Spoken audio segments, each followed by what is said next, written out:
In this video, I'll show you how to verify your identity on Stripe.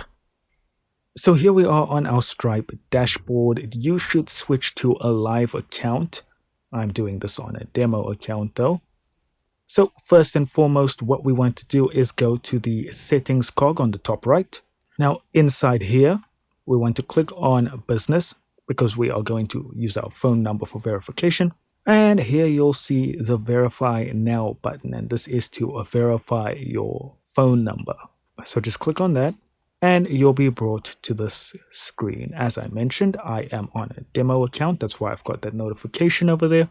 And you will just input your phone number and then send confirmation code. The next screen will then ask you to input that confirmation code, and Bob is indeed your uncle. Guys, thank you so much for watching. Don't forget to hit like and subscribe, and I'll see you in the next video.